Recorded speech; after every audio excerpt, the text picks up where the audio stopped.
Como profeta de Dios, Ezequiel era un atalaya, alguien que debía anunciar mensajes al pueblo. Y más que solo anunciar, el atalaya debería advertir a las personas con los mensajes que venían del Señor. Dios le dice a Ezequiel que debería cumplir fielmente con su deber de entregar sus mensajes.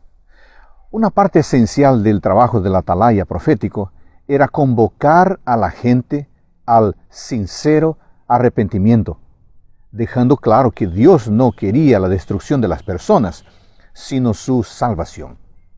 Por eso, el mensajero debería ser claro y honesto, comunicando a las personas lo que Dios quería que fuera comunicado, independientemente de ser del gusto o no de la gente. El mensajero debería ser íntegro al entregar su mensaje. ¿Y sabe cuál fue la reacción de las personas de Jerusalén? Algunas personas reaccionaron con sinceridad, como dice el versículo 10.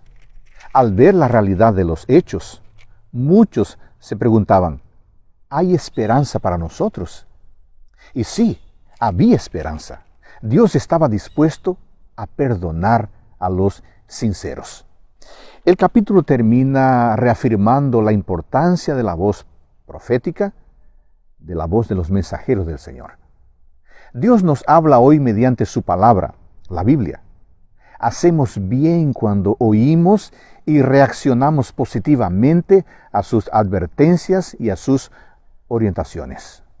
Tú que has leído y seguido diariamente la Escritura, felicitaciones. Tú estás oyendo la voz de Dios. Que el Señor te bendiga en este día.